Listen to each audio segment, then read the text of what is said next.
ตั้งอกตั้งใจตั้งไว้ให้ดีตั้งแต่บัดนี้ขอจงตั้งใจตั้งตัวตั้งต้นตั้งตนตั้งมั่นฝึกฝนใฝ่ฝันฝ่าฟันฝันใฝ่อบรมบ่มเพาะเจาะจิตเจาะใจ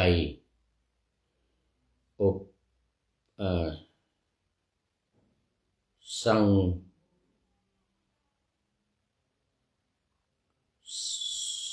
ส่งเสริมสอดไส้สอดใส่ศีลธรรม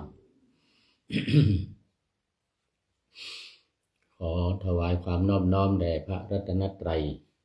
มีพระพุทธเจ้าเป็นต้นขอถวายความเคารพพระมหาเถระพระเถรานุเถระเจ้าคณะพระสังฆาธิการทั่วโลกมีพระเดชพระคุณพระธรรมเสนาบดีเจ้าคณะภาค7วัดพระธาตุดอยสุเทพเป็นต้นและขออำนวยพรแด่ท่านผู้ฟังท่านผู้ชมสาธุชนพุทธบริษัททั้งหลายมีคุณโยมวิษณุนิติยานนท์เป็นต้น วันนี้รายการนาวาวังทองของวัดพระธาตุดอยสุเทพออกอากาศทางสถานีวิทยุพระพุทธศาสนาแห่งชาติและจริยธรรมวัดพระธาตุดอยสุเทพมีพ่อครูวันลบนามวงพรหมเป็นผู้อำนวยการอาจารย์พระมหาประสิทธิ์ประสาธิโกเป็นหัวหน้าสถานีและอาตมาภาพพระครูปริยัติยานุศาสตร์เป็นผู้บรรยายเป็นประจำทุกวันศุกร์เสาร์และอาทิตย์เวลา7:30 นาทีถึง8 นาฬิกาและ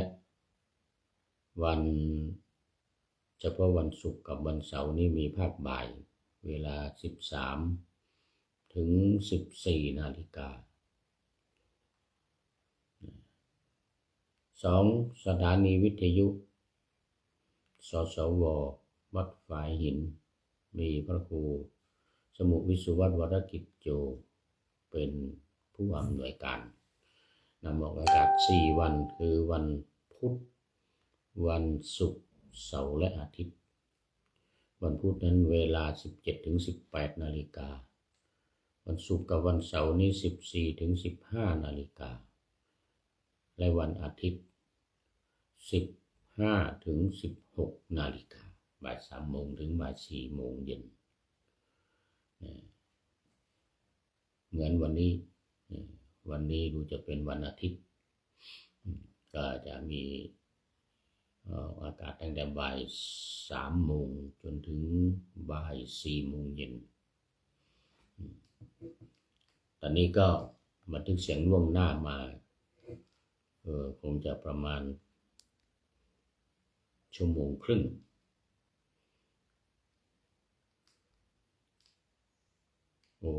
ชั่วโมงกับ10 นาที2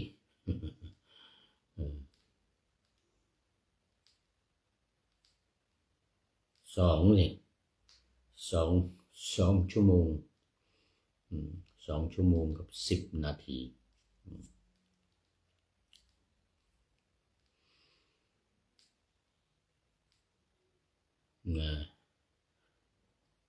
แล้วก็ขอต้อนรับพระเดชพระคุณหลวงพ่อสุทธิสงึมรำจากจังหวัดบุรีรัมย์มาเป็นอันดับ 2วันนี้ อันดับแรกยังไม่ทันปานาธรรมาสยังไม่ทันจบเข้ามาเป็นอันดับแรกเมื่อกี้นี้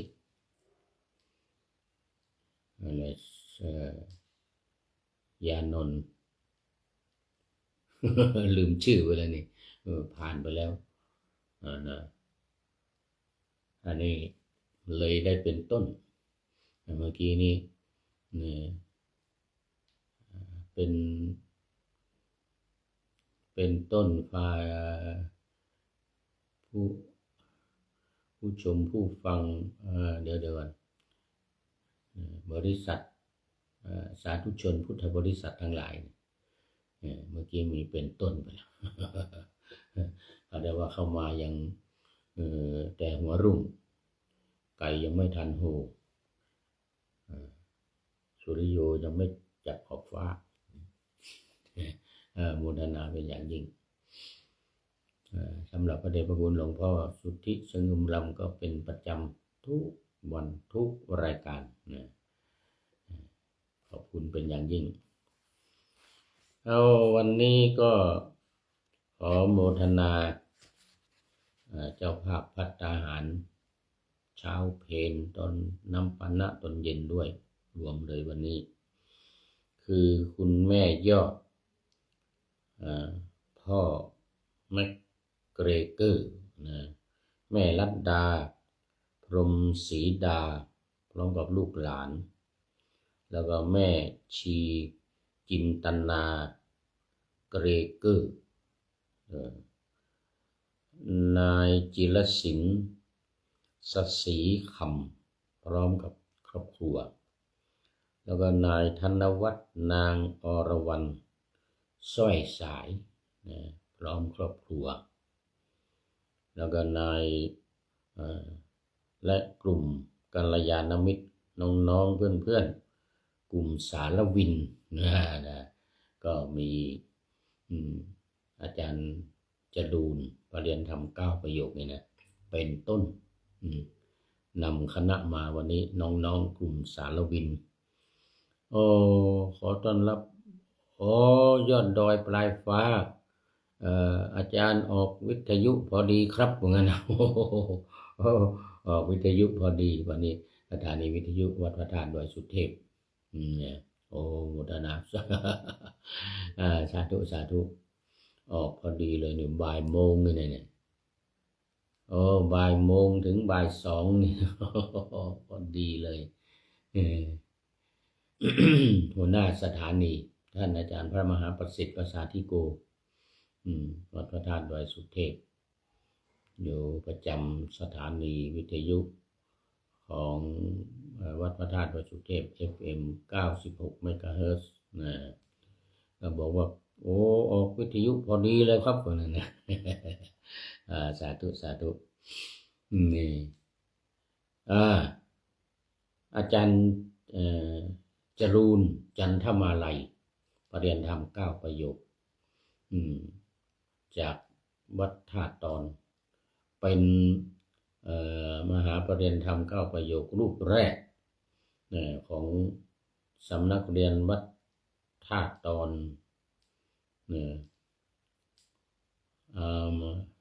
ตำบลท่าตอนอำเภอแม่อายจังหวัดเชียงใหม่เนี่ยนะ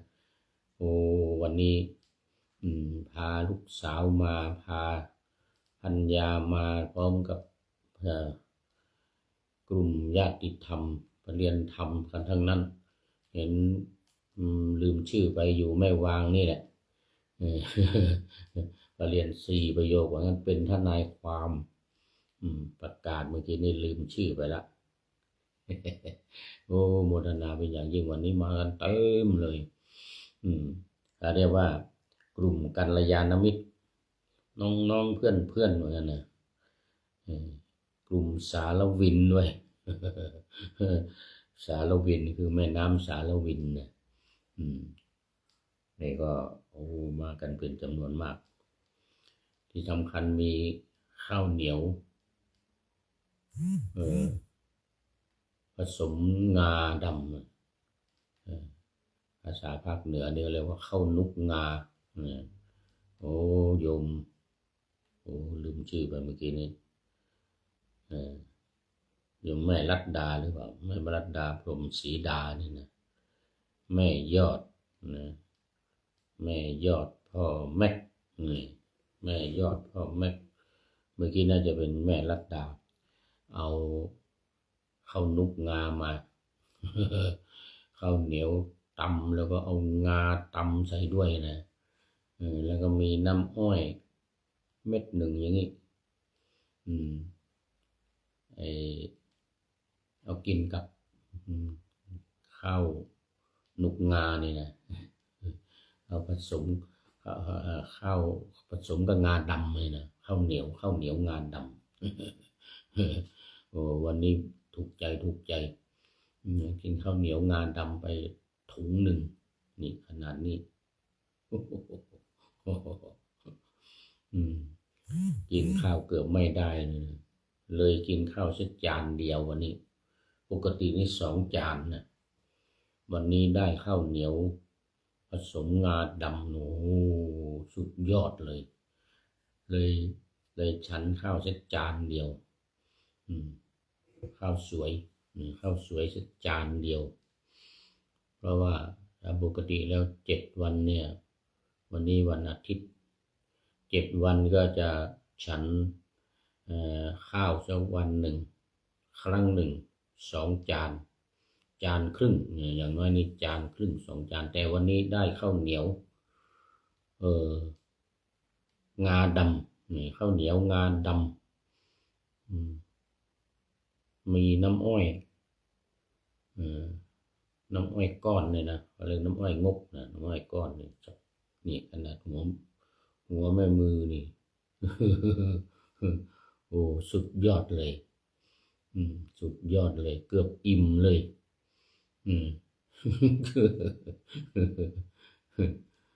โอ้วันนี้เนี่ยก็เลยโมทนาขอบคุณกับคณะเจ้าภาพวันนี้อาจารย์จรูนประเรียนธรรม9 ประโยคแล้วก็มีอีกคนอาจารย์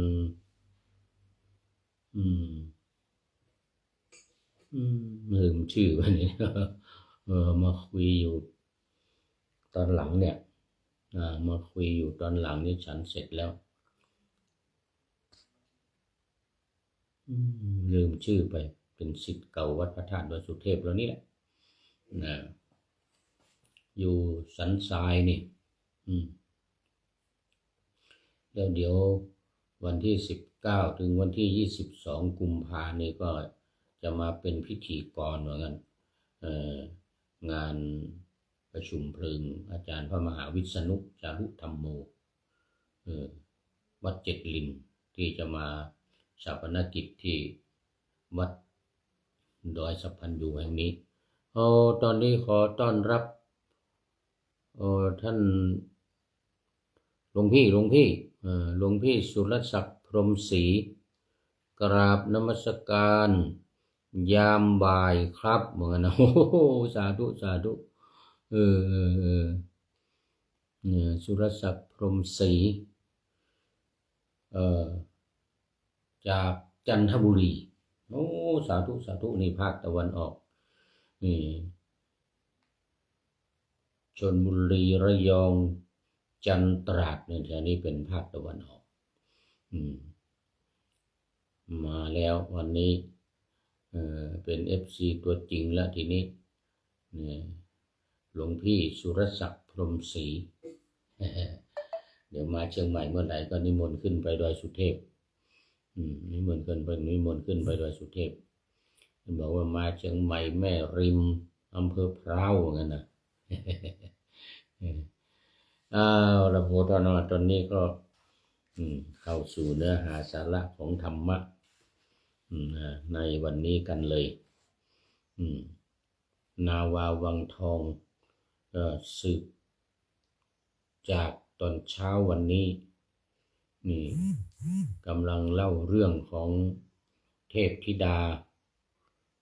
นางหนึ่งยังไม่ทันจบกำลังจะตอบคำถามของท่านอาจารย์พระมหาโมคคัลลานะที่ขึ้นไปถามเรื่องความสวยความงามเรื่อง บัลลังก์วิมานอยู่วิมานชื่อบัลลังก์บ่มีสาเหตุเป็นมายังไงได้ทำบุญกรรมอะไรจึงได้วิมานที่ประดับตกแต่งด้วยดอกไม้เกลื่อนกล่นไปหมดเหมือนกันนะโอ้ตอนนี้ขอต้อนรับพี่เนติแก้วเคนสาธุสาธุจากกรุงเทพมหานคร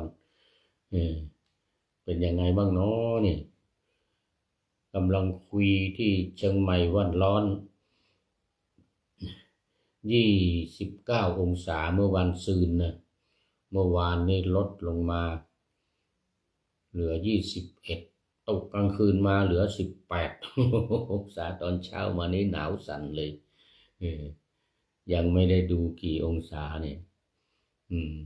แต่ไม่มีแสงอาทิตย์เลยเนี่ยตอนเช้านี่มืดครึ้มไปหมดเลย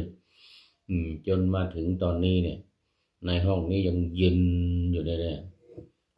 เย็นอยู่เนี่ยออกไปข้างนอกมาทีหนึ่งแล้วไปฉันเพลมาแล้วไปเรียนหนังสือมาแล้วตอนเช้านี้ไม่มีแสงตะวันเลยหนาวมืดครึ้มหมดเลยแต่ไม่ได้ดูองศานี่น่าจะต่ำกว่า15แน่ละเนี่ยจะต่ำกว่า15แน่กรุงเทพเป็นยังไงเนาะนี่ยัง32อยู่หรือเปล่าเนี่ยวันก่อนเนี่ย32 องศาเนี่ย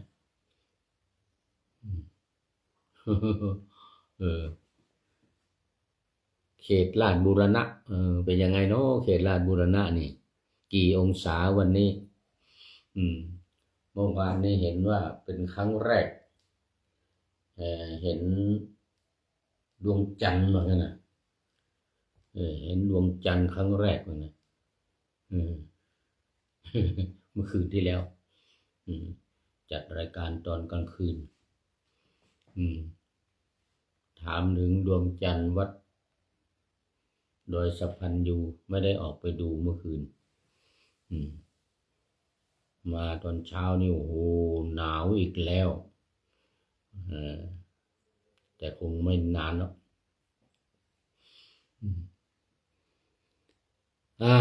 โมทนากับทุกท่านนะวันนี้ก็มาเล่ากันต่อเรื่องเทพธิดาในรายการนาวาวังของเรานี่ซึ่งสืบเนื่องมาจากโครงการปูทางสู่การตื่นรู้ธรรมนาวาวังของสำนักพระราชวังในแนวทางการปฏิบัติของสำนักศึกษาธรรมโดยธรรมนาวาจังหวัดเชียงรายโดยพระเดชพระคุณท่านเจ้าคุณพระราชยานวชิระชิโนดมหรืออาจารย์ต้นเจ้าคุณอาจารย์ต้นที่ได้ทำการวิจัยมา20 ปีเรามาลงตัวที่การท่องจำมาลงตัวที่การท่องจำอย่างอื่นๆก็ทำมาหมดวิจัยมาหมดแต่ว่าไม่ได้ผลมาได้ผลเรื่องการท่องจำนี่ท่องจำทำความเข้าใจในหลักการ4วิธีการ6นะหลักการ4วิธีการ6พี่เนติบอกว่ากราบนมัสการครับอาจารย์ขณะนี้อุณหภูมิกรุงเทพ31 องศานี่ลงมา1 องศา31 องศาครับเหมือนกันนะถ้ามีเบอร์และที่อยู่อาจารย์ถาวรขอด้วยนะครับ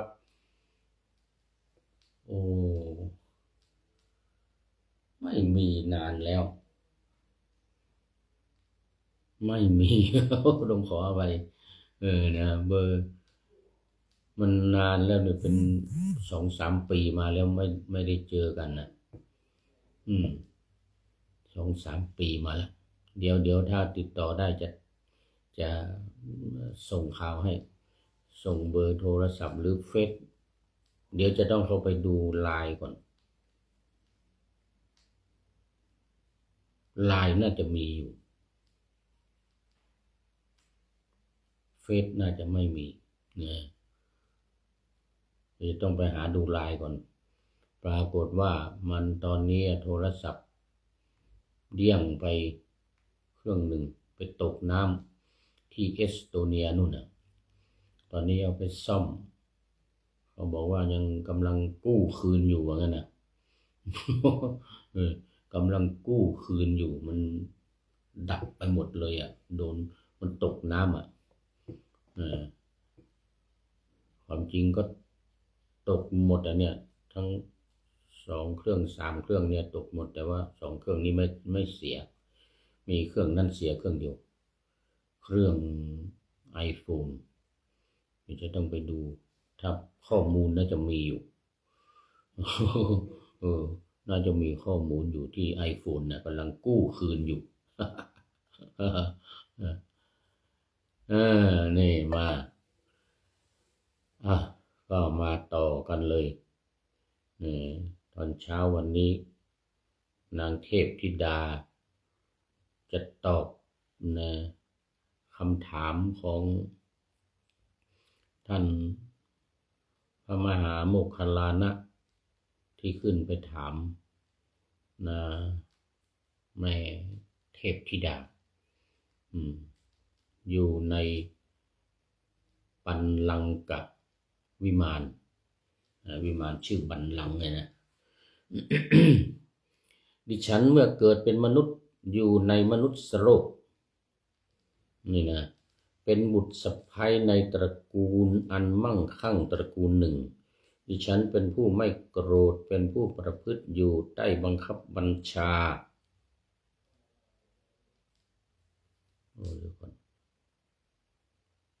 หรือว่าจบไปแล้วเนี่ย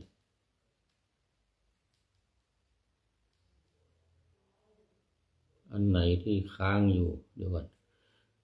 อันนี้จบไปหรือยังไม่ประมาทในวันอุโบสถเมื่อฉันยังเป็นสาวอยู่เป็นผู้ภักดีเป็นผู้ภักดีต่อสามีเดี๋ยวเป็นอย่างยิ่งไม่ประพฤตินอกใจสามีหนุ่มดิฉันเป็นที่โปรดปรานของสามีเป็นอย่างยิ่งก็เพราะดิฉันเนี่ยมีน้ำใจผ่องใสดิฉันนี่ไม่ประพฤติตนให้เป็นที่ชื่นชอบใจ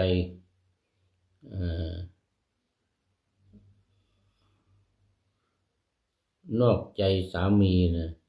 ทั้งกลางวันและกลางคืนชาติก่อนดิฉันเป็นผู้มีศีลเป็นผู้บำเพ็ญในสิกขาบททั้งหลายเดี๋ยวก่อนอันนี้มีศีลบริสุทธิ์มีการงานทางกายบริสุทธิ์ประพฤติพรหมจรรย์นี่นะอย่างสะอาดไม่กล่าวคำเท็จและเว้นขาดจากดื่มน้ำเมาดิฉันมีใจเลื่อมใสประพฤติตามธรรมปราบปลื้มใจเข้ารักษาอุโบสถประกอบด้วยองค์8ประการในวัน14 15ค่ำและ8ค่ำแห่งปักและตลอดปาฏิหาริยปักครั้นดิฉันสมาทานกุศลธรรมอันประกอบด้วยองค์8ประกอบด้วย8ประการอย่างประเสริฐเป็นอริยะ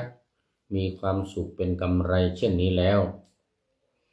ชาติก่อนดิฉันได้เป็นสาวิกาของพระสุคตเจ้าได้เป็นผู้อยู่ใต้บังคับบัญชาของสามีเป็นอันดีครั้นดิฉันทำกุศลกรรมเช่นนี้ในขณะที่ยังมีชีวิตอยู่ในมนุษยโลกเป็นผู้มีส่วนแห่งภพอันวิเศษ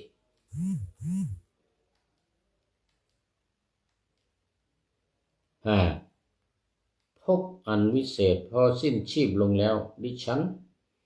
จึงถึงความเป็นนางเทพธิดาผู้มีฤทธิ์ในอภิสัมปรายภพมาสู่สวรรค์ห้อมล้อมด้วยหมู่นางเทพอัปสรในวิมานมีปราสาทอย่างประเสริฐน่ารื่นรม คณะเทพพระเจ้าและเหล่านางเทพธิดาทั้งหลายซึ่งมีรัศมีซ่านออกจากกายตน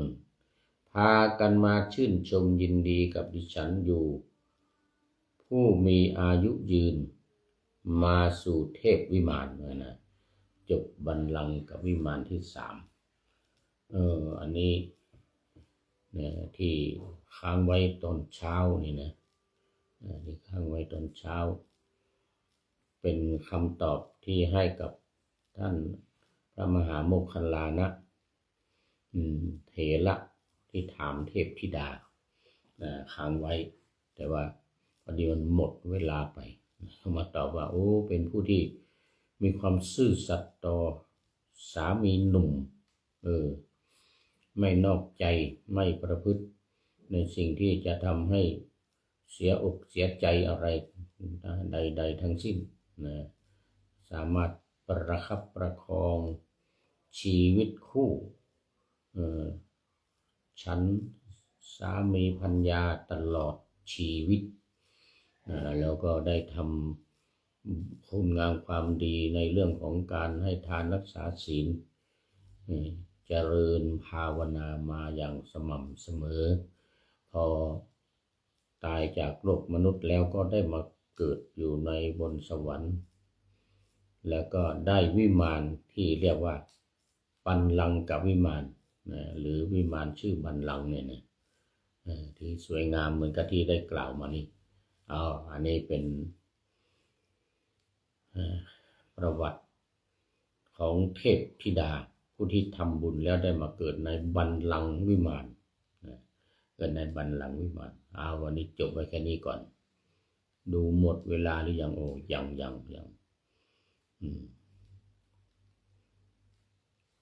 มาอีกสักหนึ่งวิมาน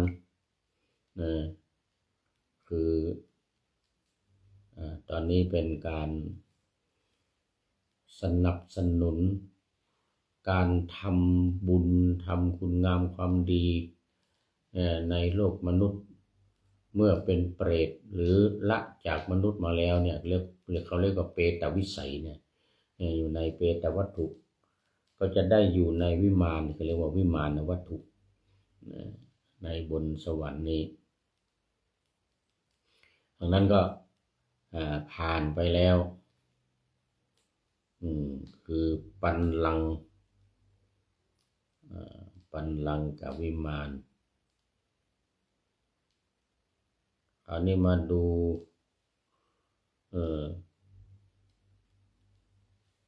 ต่อจากบัลลังก์กับวิมานนี้ก็จะเป็นลัตตาลัตตานี่มั้งเนี่ยที่ไม่จบเดี๋ยวต้องดูก่อนลัตตาที่ไม่จบนี่นะที่จบแล้ว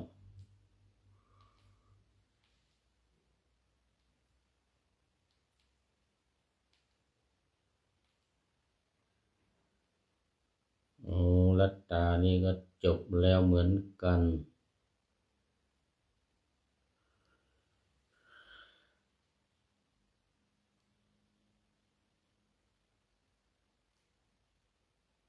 สตรีที่มีศรัทธาเลื่อมใสเป็นอริยสาวิกาดิฉันนั้นเหมือน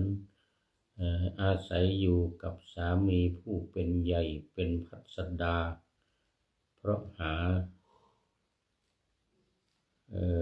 เลี้ยง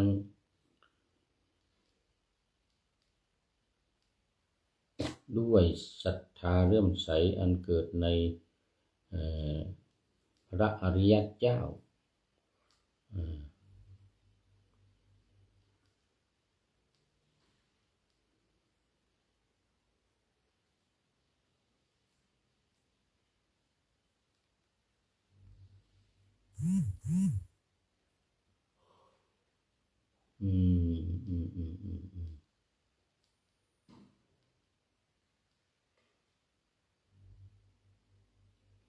เอานะท้าวสักกะเทวราช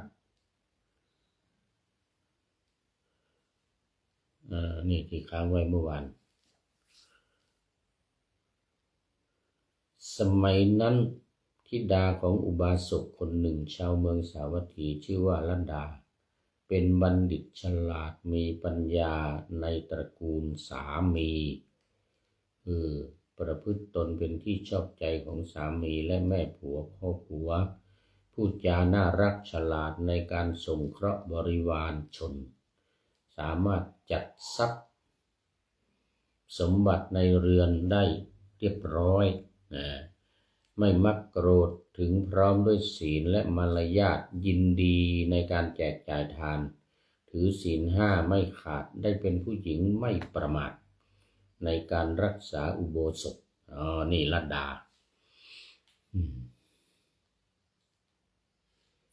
นะต่อมานางถึงแก่กรรมเกิดเป็นธิดาของท้าวเวสสวรรณมหาราชมีชื่อว่านางลัดดาเทพธิดาเหมือนกันนางลัดดาเทพธิดาได้มีน้องสาวอีก4 นางคือนางลัชชาเทพธิดาสัชชาขอไปสัชชาเทพธิดานางปวราเทพธิดานางอัจฉิมุตีเทพธิดาและนาง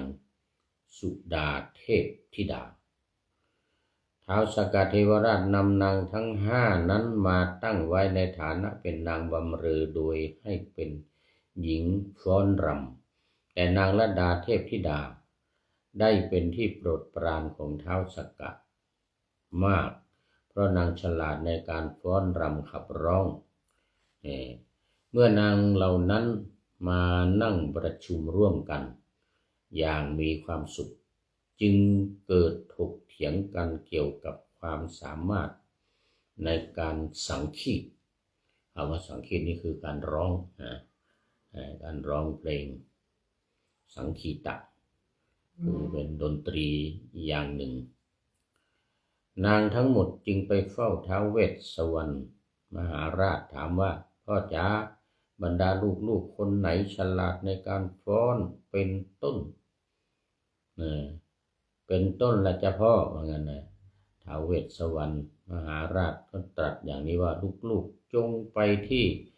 ฝั่งสระอโนดาตลูกๆเล่นสังคีตในเทวสมาคมเถิดณที่นั้นจะปรากฏความพิเศษของพวกลูกนะสังคีตสังคีตะจึงบรรดาเทพธิดาเหล่านั้นความสงสัยได้เกิดแก่นางสุดาเทพธิดาว่าพี่ลัดดาเนี่ยทำกรรมอะไรไว้หนอจึงครอบงำพวกเราไว้ได้ทั้งวรรณะและยศถ้ากระไรเราจะต้องถามกรรมที่พี่ลัดดาทำไว้นางสุดาเทพธิดาจึงได้ถามนางลัดดาเทพธิดาแม้นางลัดดาเทพธิดาก็ได้ตอบให้นางสุดาเทพธิดาทราบท้าวเวสสวรรณมหาราชก็ได้บอกความทั้งหมดนี้แก่ท่านพระมหาโมคคัลลานะเถระผู้จาริกไปยังเทวโลกพระเถระเมื่อจะกราบทูลความนั้นแด่พระผู้มีพระภาคเจ้าตั้งแต่มูลเหตุของคำถามจึงกราบทูลว่าคำถามของนางสุดาเทพธิดาว่าเทพนารี5 องค์มีความรุ่งเรืองมีปัญญางามด้วยคุณธรรมเป็นธิดาของท้าวเวสสวรรณมหาราชคือนางลัดดาเทพธิดานางสัชชาเทพธิดานางปวราเทพธิดานางอัจฉิมุตีเทพธิดาและนางสุดาเทพธิดาเป็นผู้บำรุงเท้าสกกายุเป็นผู้ประเสริฐมีสิริได้พากันไปยังแม่น้ำอันไหลมาจากสระอโนดาตมีน้ำเย็นมีดอกบัวรื่นรมและก็ป่าหิมพานต์เมื่อสงสนานครั้นสงสนานฟ้อนรำขับร้องรื่นเริงในแม่น้ำนั้นแล้วนางสุดาเทพธิดาได้ถามนางลัดดาว่าพี่จ๋าผู้ทรงพวงมาลัยดอกบัว มีพวงมาลัยประดับเสียรมีผิวงามเปล่งปลั่งดังทองคำมีดวงตาเหลืองปนแดงมีอวัยวะทุกส่วนงามผ่องใสดุจท้องฟ้าว่างั้นนะโอ้โหป่านนั้นเลย โอ้ตอนนี้ขอต้อนรับอาจารย์วงเจริญวงวานโอ้สาธุสาธุอาจารย์วงเจริญนี่ไม่ได้เข้ามาหลายวันแล้วนี่นะโอ้ขอบคุณมากขอบคุณมากนี่นะอยู่กรุงเทพมหานครเหมือนกันจากเชียงใหม่ในสมัยก่อนก็อยู่ที่เป็นเจ้าอาวาสวัดหมื่นเงินกองนะนี่ เสร็จแล้วก็ไปอยู่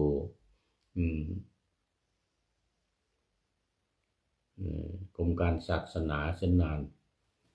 ตอนนี้เกษียณแล้ว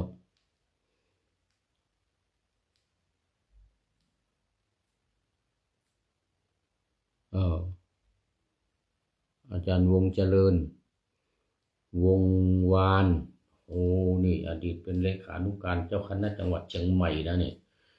สมัยพระเดชพระคุณหลวงพ่อวัด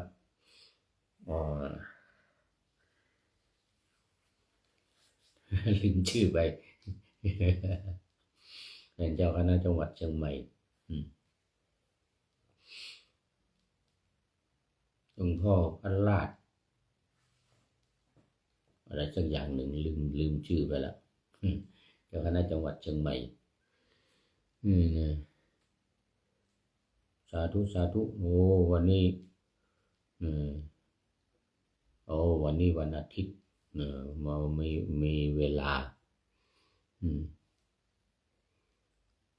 ขึ้นมาเชียงใหม่ก็มาแอววัดพระธาตุดอยสุเทพวัดดอยสะพันยูเด้อเดี๋ยวจัด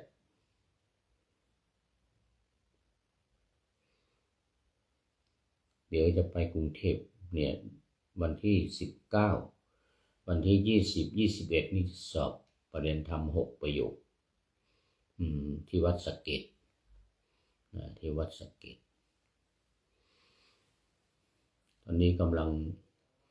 อยู่ที่วัดดอยสะพันยูนี่ ขอบคุณมากเอานี่มาดูนางพระมหาโมคคัลลานะกราบทูลพระพุทธองค์นะว่านางเทพธิดาสุดาเนี่ยถามเสมอว่างั้นนะถามพี่สาวขอเจ้าพี่โปรดบอกแกน้องด้วยเถิดว่างั้นนะนางลัดดาเทพธิดาก็ตอบว่าพี่นี่เป็นมนุษย์อยู่ในเมืองมนุษย์ได้เป็นสะใภ้ในตระกูลมีสมบัติมากพี่เป็นผู้ไม่โกรธมีพี่ประพฤติตามอำนาจของสามีอย่างนั้นนะโอ้นี่เหมือนกับองค์กรเหมือนกันนะเนี่ยไม่ประมาทในวันอุโบสถเมื่อพี่ยังเป็นสาวนี่พี่ไม่นอกใจสามีพี่มีจิตเลื่อมใสเป็นที่โปรดปรานของสามีพร้อมทั้งพี่น้องบิดามารดาของสามีตลอดคนชายหญิงพี่จึงได้ยศอันบุญญกรรมจัดมาให้ถึงอย่างนี้พระกุศลกรรมนั้นพี่จึงได้วิเศษกว่านางฟ้าพวกอื่นในฐานะ4คืออายุวันนะสุขภละโอ้โหได้ทั้งหมดเลย4อย่างอายุวันนะสุขภละนะจึงได้พูดกับเจ้าพี่ทั้ง3นั้นว่าเดี๋ยวได้เสวยความดีมิใช่น้อยว่างั้นนะเมื่อนางสุดาเทพธิดาได้ฟังดังนั้นแล้วจึงพูดกับพี่ทั้ง3ว่าข้าแต่เจ้าพี่ทั้ง3เจ้าพี่ลัดดาเนี่ยได้บอกถ้อยคำน่าฟังมากมิใช่หรือน้องถามถึงพี่พวกเราสงสัยกันมากก็บอกได้อย่างไม่ผิดพลาดนะเจ้าพี่ลัดดาควรเป็นตัวอย่างอันดี สำหรับพวกเราทั้งสี่และนารีทั้งหลายพวกเราทั้งหมดพึงประพฤติในสามีเหมือนอย่างสตรีที่ดีประพฤติอย่างยำเกรงสามีฉะนั้นครั้นเราทั้งหลายปฏิบัติธรรมคือการอนุเคราะห์ต่อสามีด้วยฐานะทั้งห้าอย่างแล้วก็จะได้สมบัติอย่างพี่เจ้าอย่างเจ้าพี่ลัดดาพูดถึงอยู่เดี๋ยวนี้สำหรับตอนนี้ก็ขอต้อนรับอาจารย์มหาแสนทีเค สาธุสาธุนี่ไม่ไปอเมริกาเนี่ยไม่ไปอเมริกาแล้วนี่ตอนนี้อยู่ที่วัดหนองบัวพระเจ้างามอำเภอดอยสะเก็ดเนี่ยวันก่อนนึกว่าเห็นทักมานึกว่าอยู่ที่ต่างประเทศ สาธุสาธุท่านอาจารย์พระมหาแสนความจริงเป็นพระครูแต่ลืมชื่อไปปทุมพระครูปทุมลักษณ์อะไรสักอย่างหนึ่งจำไม่ได้ขออภัย เจ้าคณะตำบลเชิงดอยเขตหนึ่ง ขอบคุณมากขอบคุณมาก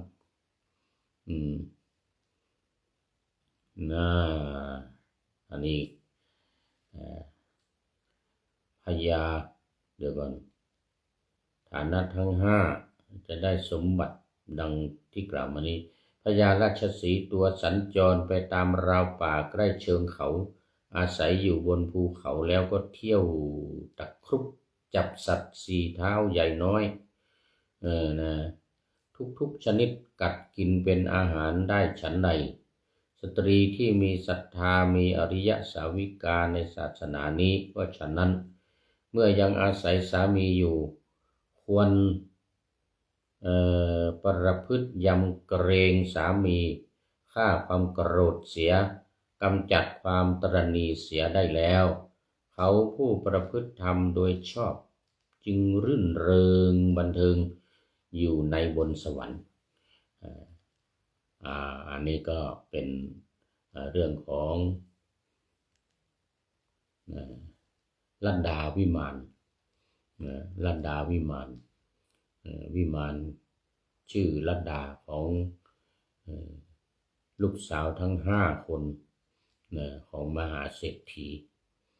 ตอนนี้มีพี่สาวคนโตชื่อลัดดานี่ประกอบพร้อมไปด้วยคุณสมบัติต่างๆอยู่ในวิมานเหนือกว่ายิ่งกว่าเทพธิดาทั้งหลายแล้วก็ทั้งน้องสาวอีก4 คนนี่ปรากฏว่าเป็นผู้ที่มีศีลถือศีล5อย่างบริบูรณ์แล้ววันพระ14 ค่ำ15 ค่ำ8 ค่ำนี่ก็